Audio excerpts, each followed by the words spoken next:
team would like to summarize our public health report of 2015 in this presentation. The country of Indonesia, which is located in the Southeast Asia region according to the WHO, is undergoing great changes economically and culturally. With this growth, the health of the population must be considered to ensure the continued prosperity of the country as a whole. Communicable, non-communicable disease and injuries are the three parts of burden of disease.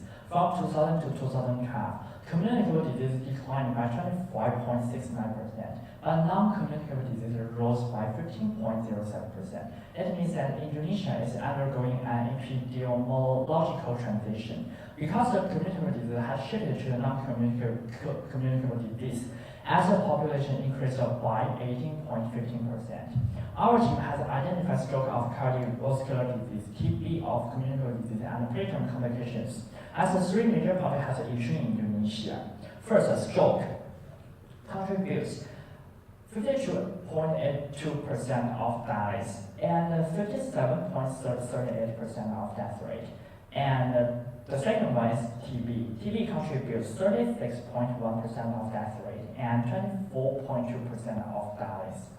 The last one is preterm birth complications, contributes 48.6% of death rate and 47.9% of death rates. Overall, the daily loss and death rate from stroke, TB, and preterm birth complications are three highest percentage disease among other diseases. Therefore, our group believes that we should take action immediately to address these three issues. Indonesia is ranked as the fourth highest TB burden worldwide. According to the Global TB Report and Health Profile in 2013, the major risk factor of TB is tobacco usage.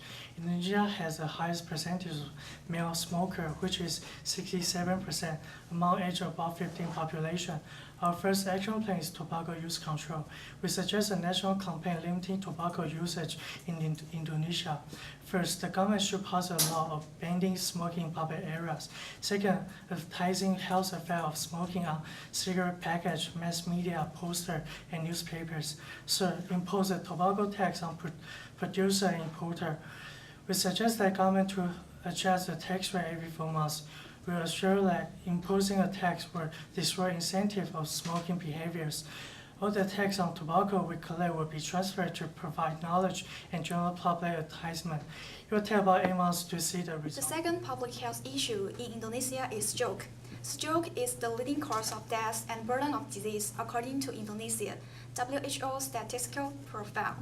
The major risk factors towards stroke are obesity, high blood glucose, and high blood pressure. Action plan. First, establish a TV program called Healthier Lifestyle by high blood pressure by obesity at 6:30 to 7:30 every Monday, Wednesday, and Friday.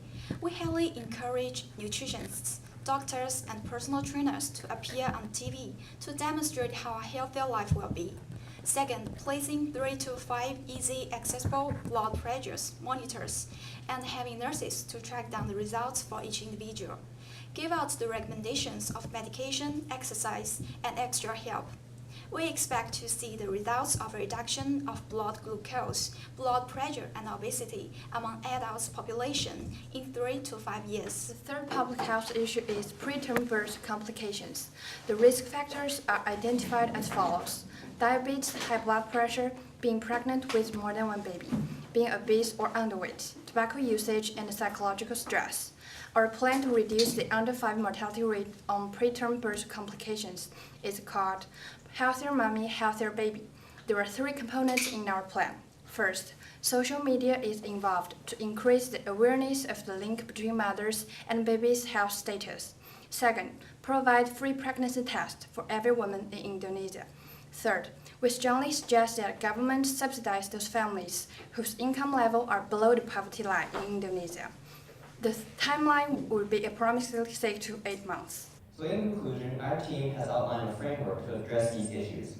The implementation of these recommendations will require further input from the various health and government departments. We will update all stakeholders periodically as to the progress of our recommendations. Healthier life, healthier behavior, stronger Indonesia.